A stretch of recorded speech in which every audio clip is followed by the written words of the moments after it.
membuka hati saudara sekalian untuk menerima berkat-berkat firman-Nya hari ini. Selamat datang dalam program kita hari ini, harinya Tuhan.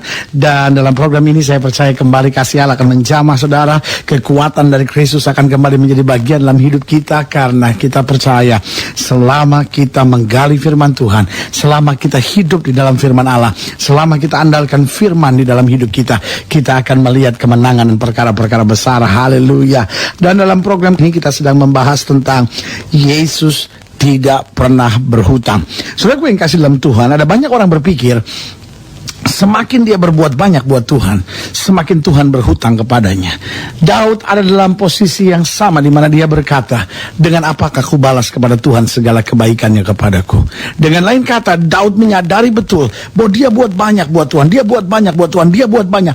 Tapi semakin dia buat banyak buat Tuhan, semakin dia menerima lebih banyak, semakin dia menerima lebih banyak, semakin dia menerima lebih banyak. Sehingga dia ada pada posisi, loh, bagaimana saya bisa balas cinta Tuhan? Saya mau memberi, saya berbuat sesuatu buat Tuhan, tapi Tuhan beri lebih banyak, Tuhan buat lebih banyak. Dan itu menandakan kepada kita bahwa sungguh Yesus memang tidak pernah berhutang buat kita.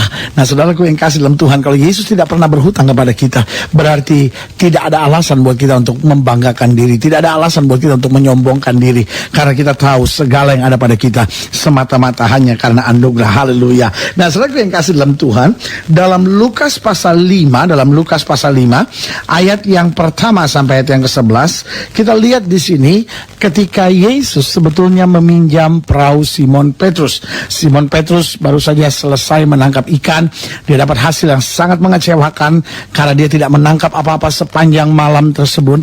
Lalu apa yang terjadi? Yesus meminjam perahunya. Nah saudaraku yang kasih dalam Tuhan, waktu Yesus pinjam perahunya, kelihatannya Simon berbuat sesuatu buat Yesus. Tetapi justru setelah Yesus pinjam perahunya, ingat, Yesus tidak pernah berhutang. Oh, dia perintahkan berkat mengalir luar biasa di perahu Simon Petrus itu. Haleluya, itu akan kita pelajari. Lukas pasal 5 ayat 1 sampai ayat yang ke-11. Pada satu kali Yesus berdiri di pantai Danau Genesaret, sedang orang banyak mengerumuni dia hendak mendengarkan firman Allah. Ia melihat dua perahu di tepi pantai, nelayan-nelayannya telah turun dan sedang membasuh jalannya. Ia naik ke dalam salah satu perahu itu, yaitu perahu Simon, dan menyuruh dia supaya menolakkan perahunya sedikit jauh dari pantai. Lalu ia duduk dan mengajar orang banyak dari atas perahu. Setelah selesai berbicara, ia berkata kepada Simon, bertolaklah ke tempat yang dalam dan tebarkanlah jalamu untuk menangkap ikan. Simon menjawab, Guru, telah sepanjang malam kami bekerja keras dan kami tidak menangkap apa-apa. Tapi karena engkau menyuruhnya, aku akan menebarkan jala juga. Dan setelah mereka melakukannya, mereka menangkap sejumlah besar ikan sehingga jala mereka mulai koyak. Lalu mereka memberi isyarat kepada teman-temannya di perahu yang lain supaya mereka datang membantunya. Dan mereka itu datang. Lalu mereka bersama-sama mengisi kedua perahu itu dengan ikan hingga hampir tenggelam. Ketika Simon Petrus melihat hal itu, ia pun tersungkur di depan Yesus dan berkata, Tuhan, pergilah daripadaku karena aku ini seorang berdosa. Sebab ia dan semua orang yang bersama-sama dengan dia takjub oleh karena banyaknya ikan yang mereka tangkap. Demikian juga Yakobus dan Yohanes anak-anak Zebedeus yang menjadi teman Simon. Kata Yesus kepada Simon, jangan takut, mulai dari sekarang engkau akan menjala manusia.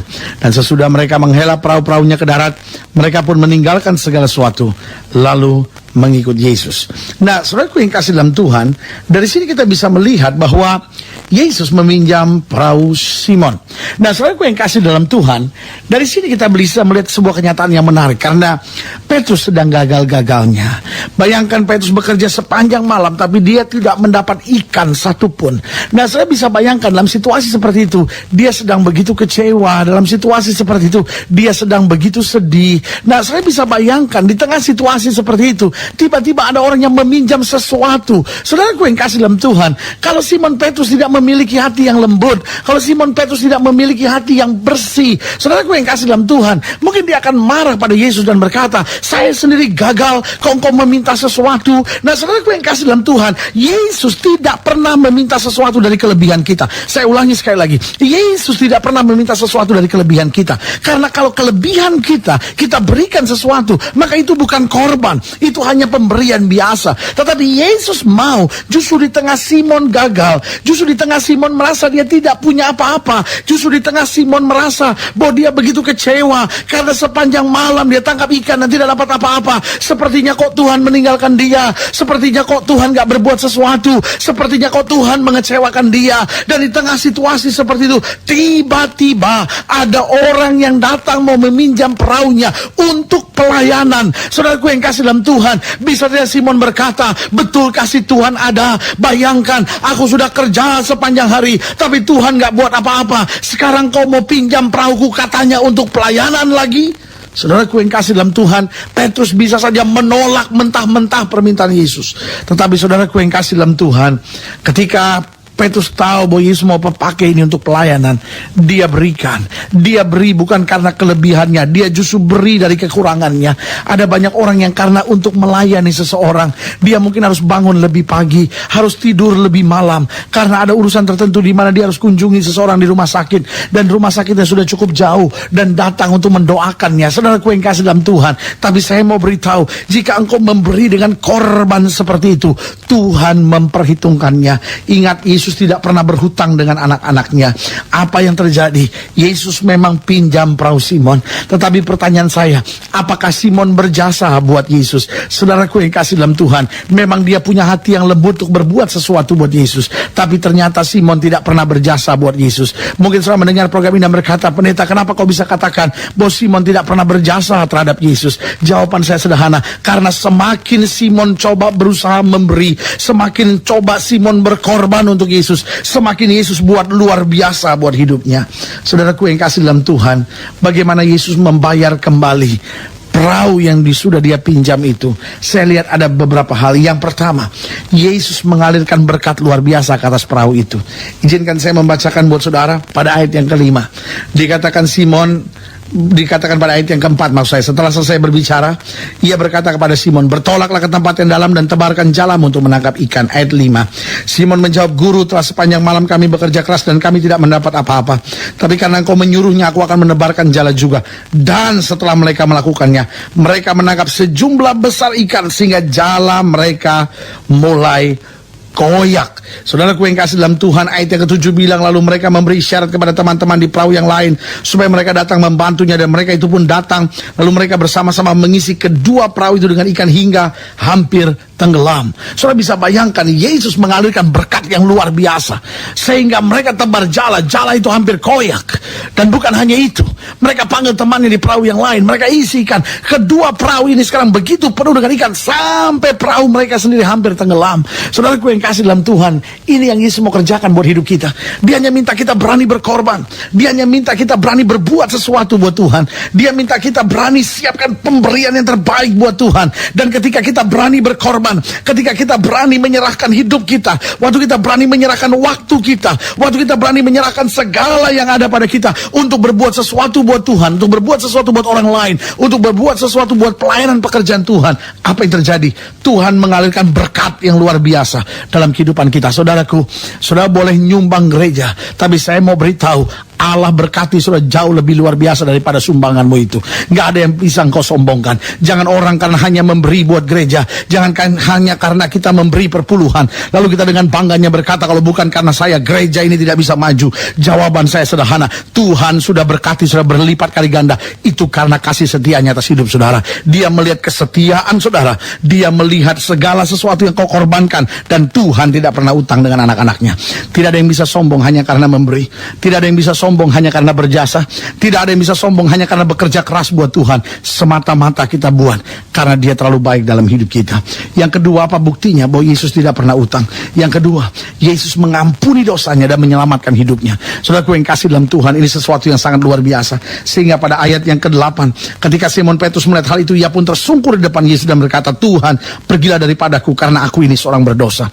Saudaraku yang kasih dalam Tuhan, bukan hanya berkat Yesus alirkan, tetapi karena melihat ketulusan hati Petrus, karena melihat kesungguhan hatinya, Yesus mengampuni dosanya dan menyelamatkan hidupnya. Saudara bisa bayangkan, orang-orang yang berbuat sesuatu buat Tuhan karena cinta pada Tuhan. Saudaraku yang kasih dalam Tuhan, Tuhan akan mengampuni dosanya. Saudaraku yang kasih dalam Tuhan, akhirnya yang Yesus lihat sederhana, bahwa kita dengan kekuatan kita sendiri gak mungkin bisa sempurna. Tetapi saudaraku yang kasih dalam Tuhan, waktu kita rindu untuk membalas cinta Tuhan, Tuhan, saya ini kan ada sebagaimana saya ada karena anugerah Tuhan. Dengan apa yang ada pada saya, dengan pekerjaan yang ada pada saya, dengan semangat yang ada pada saya, dengan tenaga yang ada pada saya, dengan sisa umur yang ada pada saya mau buat yang terbaik buat Tuhan. Waktu Tuhan lihat kesungguhan seperti itu, oh diampuni dosa kita, Dia menyelamatkan kita, Dia berikan kemenangan yang luar biasa. Kenapa? Karena berarti kita adalah orang-orang yang menanggapi kasih karunia-Nya. Yang ketiga, bagaimana Yesus bayar kembali, membuktikan bahwa Dia tidak pernah hutang terhadap anak-anaknya. Yang ketiga, Yesus memakai kehidupannya. Tahukah saudara, hal yang paling membanggakan dalam hidup ini, kalau kita bisa melayani Tuhan di atas segala Tuhan, Raja di atas segala Raja. Saudaraku, tahukah saudara, Tuhan gak butuh siapa-siapa untuk menyebarkan pekerjaannya. Tuhan sanggup lakukan sendiri dengan kuasanya. Ingat, langit dan bumi diciptakan Tuhan hanya dengan firman-Nya. Tapi kalau Dia pakai kita, karena Dia menghargai kita, Dia mau panggil kita, Dia mau memperlengkapi kita, Dia mau memberi kuasa, dan akhirnya Dia memberi berkat yang berkelimpahan. Haleluya. Kalau saudara ingin dilayani lebih jauh, hubungi kami melalui telepon, hubungi kami melalui surat, kunjungi website kami, karena kami ada untuk membawa Bapak Ibu Saudara senantiasa lebih dekat pada Tuhan dan mengalami kasih kuasa mujizat yang luar biasa. Haleluya. Kalau saudara ingin didoakan secara khusus, saudara juga boleh taruh tangan kanan saudara di dada. Mungkin saudara sedang sakit, mungkin saudara sedang merasa berbeban berat, atau mungkin hari-hari ini saudara sedang merasa, Tuhan, saya buat banyak buat Tuhan, apa yang akan saya terima dari Tuhan? Atau sebaliknya, mungkin ada saudara-saudara yang merasa belum buat apa-apa buat Tuhan. Inilah saat yang indah untuk saudara taruh tangan kanan saudara di dada dan bilang sama Tuhan, Tuhan, ini hidupku, pakai hidupku untuk kemuliaan bagi nama-Mu. Haleluya. Saya mau berdoa buat setiap saudara sekalian. Bapa, dalam nama Yesus, hamba berdoa untuk setiap pendengar sekalian, khususnya untuk mereka yang taruh tangan kanan di dada karena mereka sakit, karena mereka berbeban berat, ada masalah, ada persoalan yang sedang mereka hadapi. Atau mungkin Tuhan, mereka merasa bahwa selama ini mereka tidak pernah berbuat apa-apa buat Tuhan. Atau mungkin dengan cara negatif, mereka mulai bangga untuk segala karya yang mereka sudah buat. Hari ini kami dengar firman-Mu, Yesus tidak pernah berhutang. Dia memberkati, Dia menolong, Dia mengerjakan mujizat. Itu sebabnya hamba berdoa di dalam nama Yesus, jamah satu persatu, sehingga kami semua merebut mujizat kemenangan yang Tuhan sediakan buat kami. Di dalam nama Yesus kami berdoa. Haleluya. Amin. Saudaraku yang kasih dalam Tuhan, kita sudah berdoa, dan ingat, doa orang benar besar kuasanya. Imani apa yang sudah doakan, maju tetap dalam Tuhan, karena Dia sumber kekuatan dan keselamatan kita. Tantangan ada, masalah ada, tetapi jangan panik, jangan bersungut-sungut. Hadapi masalah dengan semangat, hadapi masalah dengan sukacita, karena kita tahu Tuhan memberikan kemenangan bagi kita yang percaya. Haleluya. Sampai berjumpa pada program berikut. Doa saya menyertai saudara, dan jangan lupa jadikan hari ini harinya Tuhan. Haleluya. Telah kita ikuti bersama program Hari Ini Harinya Tuhan bagian ke-8 bersama hambanya Pendeta Gilbert Lumuendo, SPH. Untuk konsultasi dan doa, hubungi kami di 021 299 37555. Ada hamba-hamba Tuhan yang siap melayani dan berdoa bagi saudara sekalian. Selamat 24